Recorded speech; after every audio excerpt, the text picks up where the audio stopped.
Magandang gabi po sa inyo lahat, mga minamahal na mga kapatid sa Panginoon, diyan po sa ating pong bahit-sambahan sa MIBC Maragondon. Ako po nagpapasalamat sa inyong patuloy na panalangin at sa patuloy po ninyong pakikiisa, pagsuporta at inyong mga katapatan sa gawain ng Panginoon. Sa gabi pong ito ay magbubulay-bulay tayo, mag-aaral po tayo sa aklat po ng awit, Psalm chapter 18 verses 1 to 3. Psalm chapter 18 verses 1 to 3. So, ang sabi po dito, I will love thee, O Lord, my strength.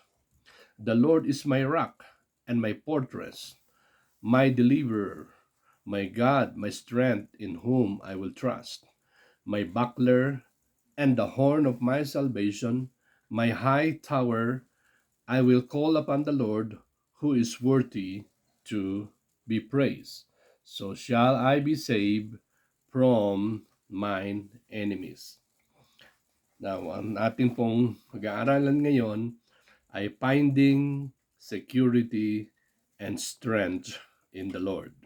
Tayo po'y manalangin. Panginoon, pagpalain mo sa amin ang mga salita mo po ngayong oras na ito.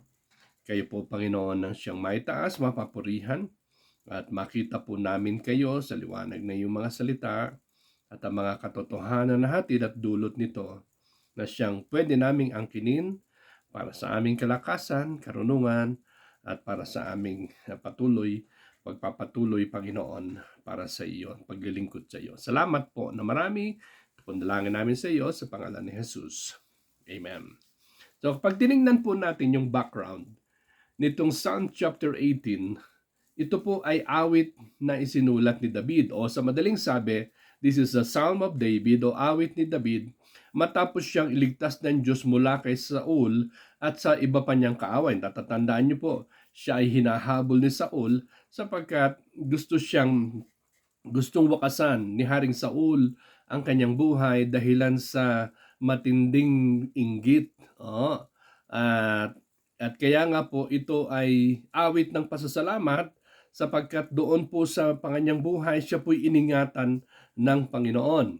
At ito po din naman ay awit ng pagpupuri at patotoo sa katapatan ng Diyos sa gitna ng maraming laban. No, maraming pagkakataon sa buhay ni David na siya ay hinabol, siya po'y pinagtaksilan at muntik ng mamatay. Ngunit sa bawat panganib, napatunayan niyang ang Diyos ay kanyang lakas, kublihan at tagapagligtas. Kaya po sa Psalms chapter 18, dito po sa verse 1 to 3, ay hindi lang binanggit ni David kung sino ang Diyos. Ibinahagi niya kung ano ang naranasan niya sa Diyos.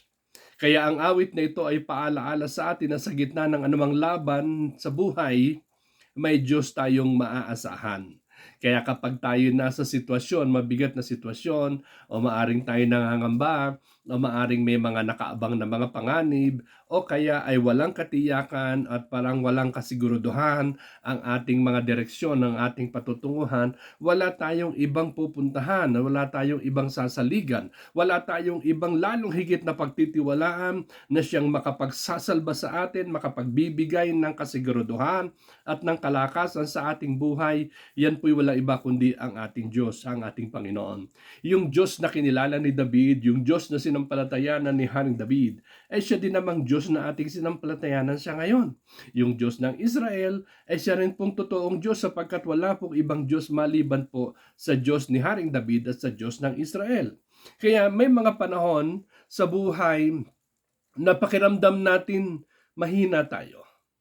Mahina tayo dahil sa problema, mahina tayo dahil sa stress o doon sa pagod, mahina tayo doon sa pressure, o minsan maraming pressure na dumarating sa ating buhay, pressure sa trabaho, pressure sa pamilya, o pressure sa maraming bagay.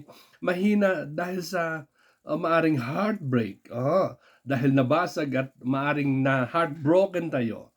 Mahina dahil sa takot sa kinabukasan, na hindi natin alam kung ano yung pwedeng mangyari sa kinabukasan. Isang bagay lang ang tiyak, na ang Diyos ang siyang may hawak ng ating buhay. Minsan, kahit gusto mong lumaban, parang wala ka ng lakas. Kahit gusto nating ngumiti, pero pagod na yung puso natin. Minsan kahit gusto natin magpatuloy, parang gusto mo nang sumuko. Parang ang magandang balita, pero ang magandang balita ay ito, parang sa kabila ng lahat ng ito, merong bad news, merong good news. Pero ano yung mabuting balita? Oh, kapag ubos na ang lakas mo, tandaan mo, hindi nauubos ang lakas mula sa Diyos. Kapag wala na tayong masandalan, sabi ng Biblia, meron tayong batong matibay. Kapag tayo natatakot, may tore, di ba, na matatakbuhan. Sabi ng Bible, my fortress, my deliverer. Oho. Kapag sinusugod ka ng problema, may tagapagligtas tayong makapangyarihan na siyang hindi lamang nagligtas sa ating mga kaluluwa mula sa kapahamakan at kaparusahan ng impyerno, kundi meron tayong tagapagligtas din naman physically, personally, na siyang magliligtas sa atin sa anumang mga sakuna at anumang kapahamakan. Si David, kung makikita po natin, ay dumaan sa maraming laban. Pero hindi siya bumagsak dahil alam niya kung saan siya kukuha ng lakas. Alam niya kung sino yung kanyang pagkukunan ng lakas. Kaya siya ay nagawa niyang makatakas, gawa niyang makapagpatuloy, nagawa niyang mabuhay, at sundin pa rin kung ano yung gusto ng Diyos at plano ng Diyos sa kanyang buhay, sapagkat alam niya kung sino yung kanyang sasandalan, sino yung kanyang sasaligan, sino yung kanyang pagtitiwalaan. Sino yung mas makapangyarihan sa lahat na may kakayanan na makagawa ng higit sa kaya niyang gawin.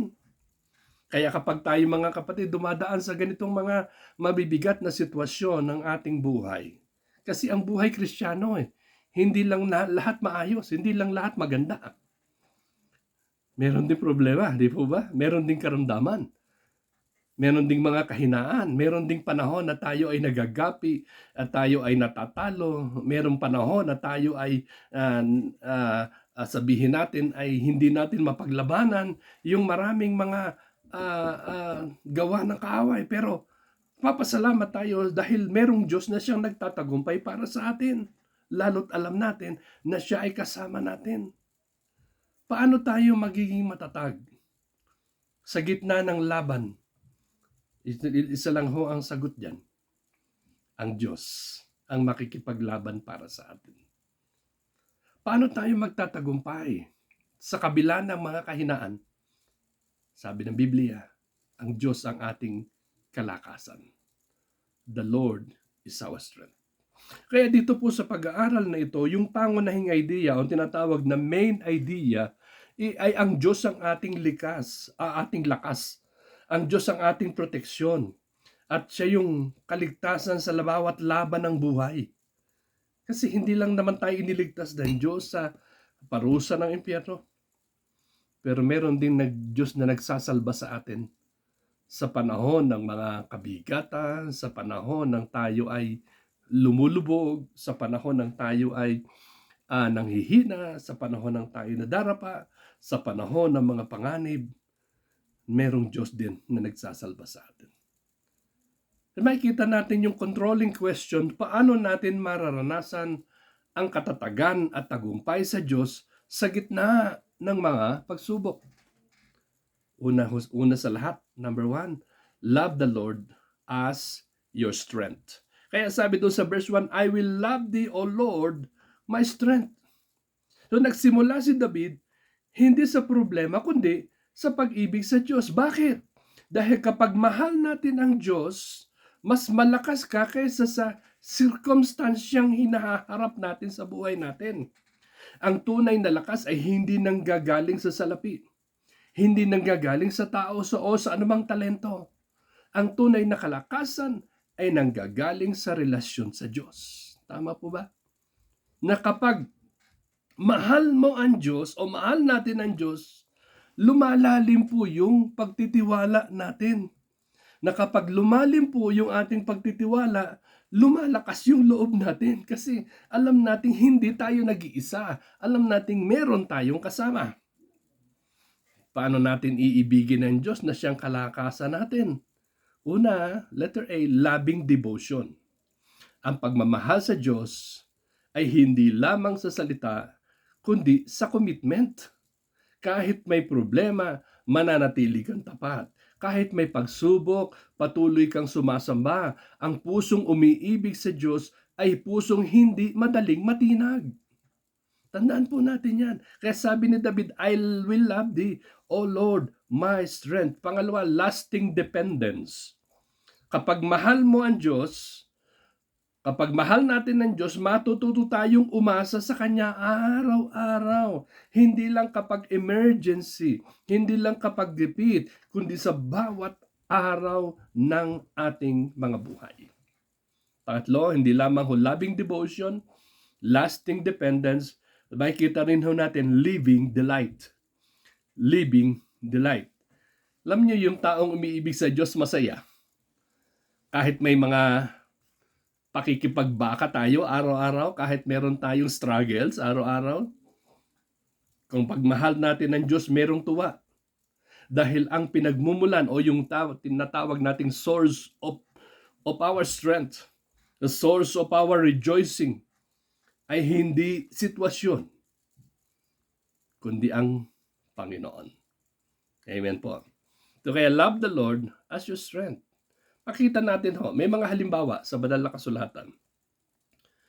Yung prinsipyo na makikita po natin na may mga example na ibinigay sa atin sa banal na kasulatan na pwede nating matutunan at pwede nating tularan. Halimbawa, Mary of Bethany. Anong pinakita ni Mary? Pinakita niya na ang pag-ibig kay Jesus ay sa kanya sa pamamagitan ng kanyang pagsamba. Dahil mahal niya ang Diyos, handa siyang isakripisyo ang anumang bagay. Naalala nyo, di ba? Na kahit yung pinakamamahaling pabango ay kanyang ibinuhos sa paanan ng Panginoong Kristo. Bakit ho? Dahil yun ang kanyang pagsamba, giving her best for the Lord. Anong prinsipyo dito? Those who love God deeply draw strength from Him daily. Yung nagmamahal sa Diyos ng malalim ay humuhugot ng kalakasan mula sa Kanya araw-araw. Kaya nga po kapag mahal mo ang Diyos, may lakas kang hindi kayang nakawin ng problema, ni ng pagsubok, ni ng anumang bagay na nagbibigay sa atin ng anumang kaligaligalan o kabagabagan o kabigatan. Kaya unahin natin yung ating relasyon sa Diyos bago ang ibang bagay. Dahil kapag maayos yung ating relasyon sa Diyos, merong Diyos tayong pwedeng pagtiwalaan. Merong Diyos na tayong pinagmumula ng ating kalakasan. Maglaan tayo ng devotion araw-araw para lumakas yung ating puso, lumakas yung ating pananampalataya at pagtitiwala sa Panginoon. Hindi lamang love the Lord as your strength. Pangalawa, lean on the Lord as your rock. Lean on the Lord as your rock. Sabi ng verse 2, the Lord is my rock, doon sa unang part, and my fortress. Sabi niya, ang Panginoon ng aking bato at aking tanggulan. No, tinawag ni David na ang Diyos na rock at fortress. Ang tandaan po natin, ang bato ay simbolo ng stability. Ang fortress naman, simbolo ng security. Kaya noong unang panahon, kapag meron silang fortress, okay, meron silang matataas na mga bakod, matitibay na mga walls, yun ho'y fortress nila, yun ho ay simbolo ng seguridad. Kasi sabi ni David, ang Diyos ang aking bato, the Lord is my rock and my fortress. Ibig sabihin, sa magulong mundong ito, meron tayong matibay na masasandalan at ligtas kang matatakbuhan. Amen po. So, firm foundation. Meron tayong firm foundation. Kapag Diyos ang pundasyon natin, hindi tayo basta-basta guguho. Maaring umuga yung bahay natin, maaring maligalig tayo, pero hindi tayo tuluyang babagsak. Bakit po? Sapagkat tayo ay nakasalig, tayo ay nakatayo sa bato, matibay na bato, yan po'y walang iba kundi ang ating Panginoong Kristo. Firm foundation. Pangalawa, faithful shelter. Faithful shelter. Ang ating Diyos ay kublihan sa bagyo ng buhay kapag sobrang init ng problema, sobrang init ng panahon. No? Merong lilim. Yun ho yung kanyang presensya sa ating buhay. Faithful shelter. Pangatlo, fearless standing. Fearless standing.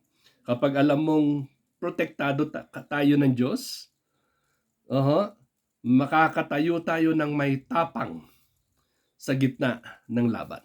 Opo, naandyan yung talagang sabihin natin na talagang tendency na tayo ay matakot, tayo ay mangamba, tayo ay mag-alala, tayo tayo mamroblema. Pero alam nyo, hindi naman pang matagalan yan eh. Permanente lang ang lahat. Na kahit yung mga problema, kahit yung mga kahirapan, makita nyo naman tayo nung araw kung paano tayo dumaan sa maraming hirap ng buhay.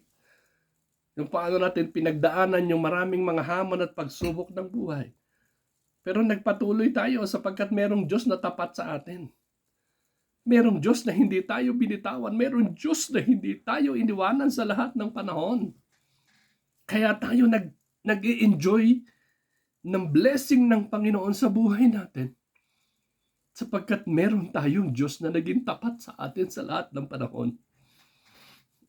At yun po yung katotohanan na yan, ay hindi pwedeng maglayo sa atin at mag-alis sa atin sa buhay natin na tayo manatiling nakatayo para sa Panginoon at naninindigan para sa Diyos sapagkat ang ating batong kinatatayuan at ang ating sandigan, ang ating fortress, walang iba kundi ang ating Panginoon. Hindi lamang faithful shelter, meron din tayong fearless standing. Fearless standing. Wala kang takot. Diba? Tumaas. Nakangamba tayo, tumaas man ang gasolina. Tumaas man ang bilihin. Magulo man ang ating bansa. Hindi man natin alam kung ano pwedeng mangyari sa kinabukasan. Pero hindi tayo matatakot.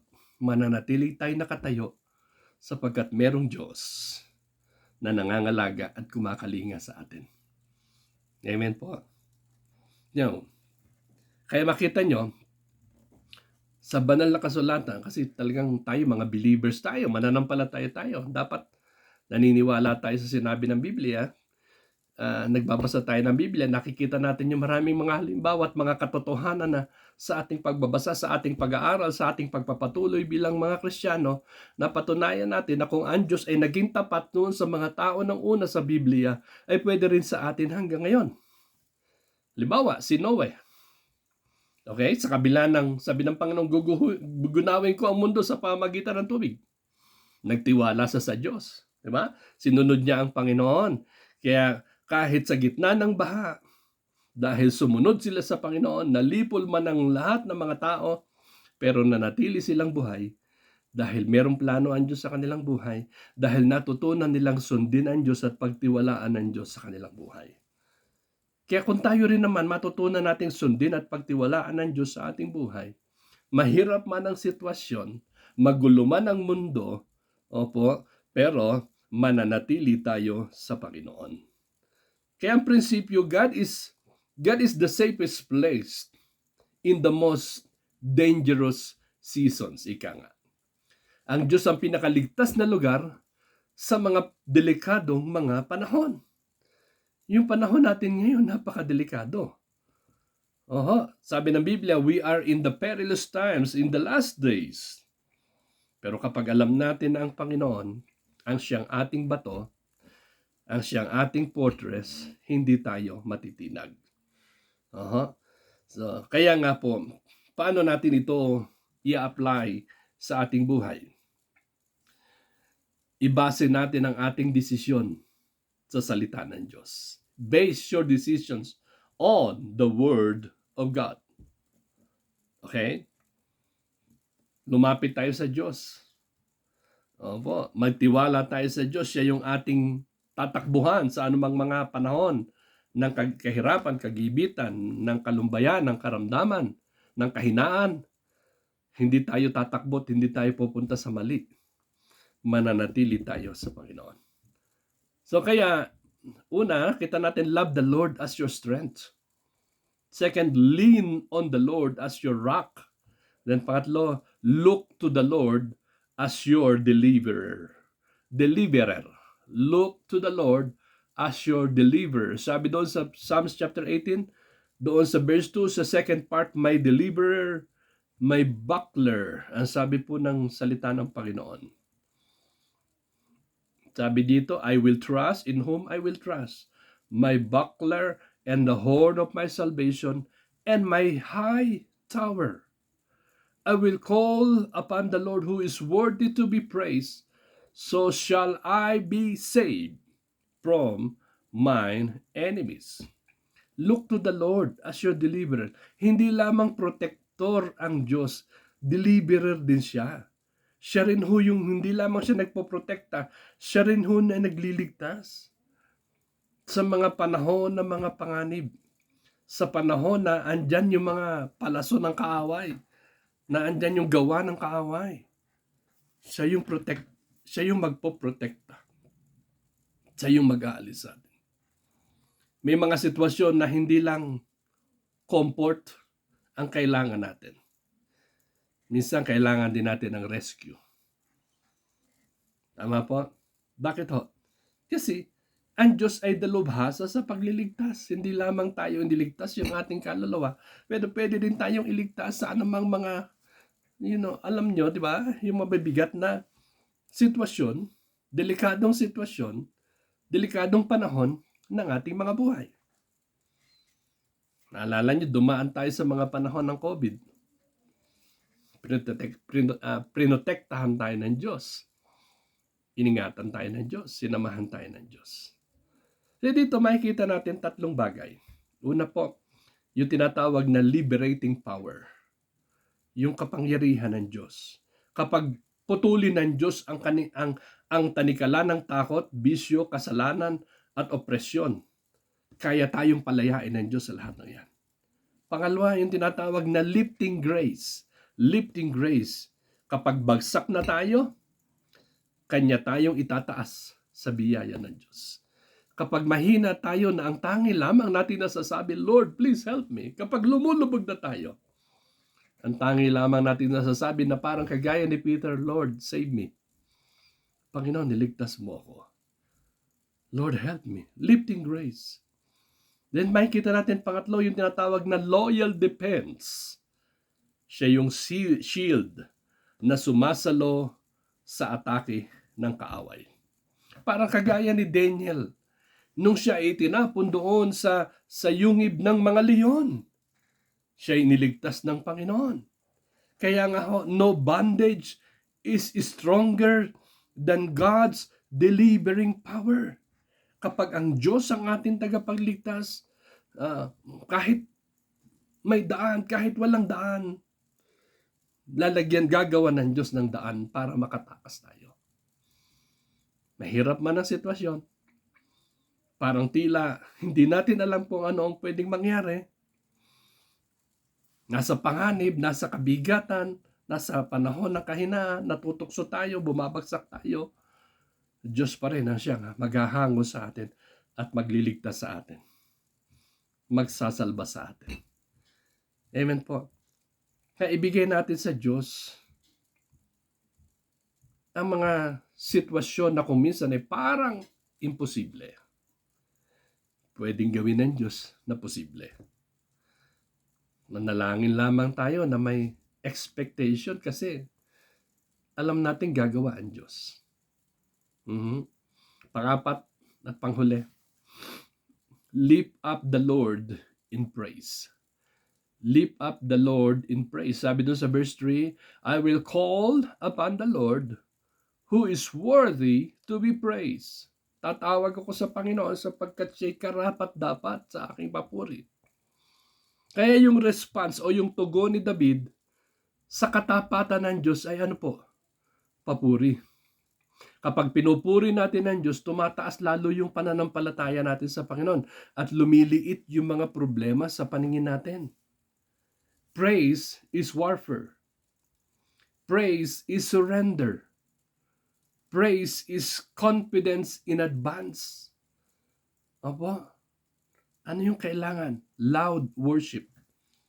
Ipahayag natin ang kabutihan ng Diyos na hindi tayo mahihiya na sabihin sa mga tao at ipahayag sa mga tao at maging sa harapan ng Diyos na siya'y karapat dapat sa ating pagpupuri at sa ating pagsamba.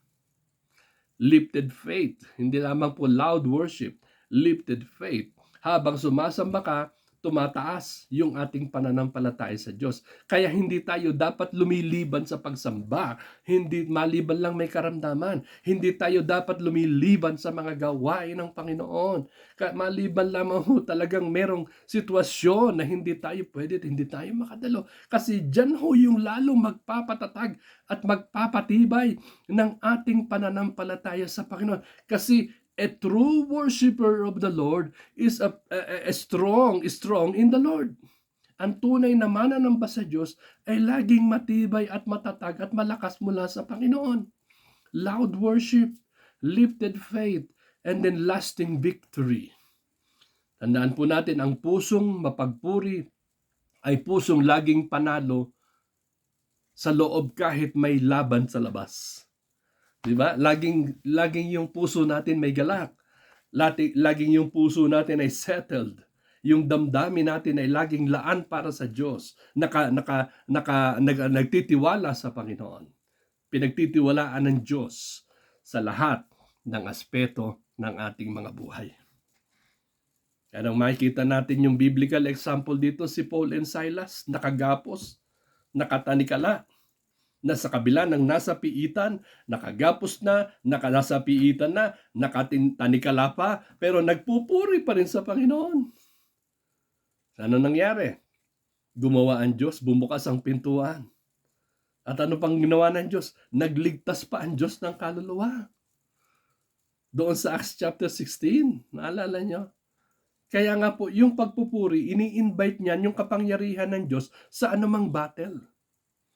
Kaya maalala nyo sa Old Testament times, doon sa panahon ng mga Israelita noong Old Testament times, alam nyo, bago sila lumaban sa battle, they worship God. They praise God.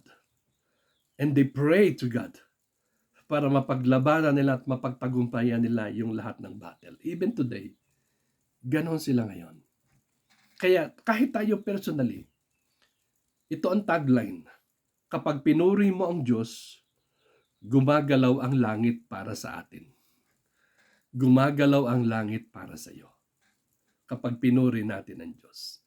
Kaya purihin natin ang Diyos.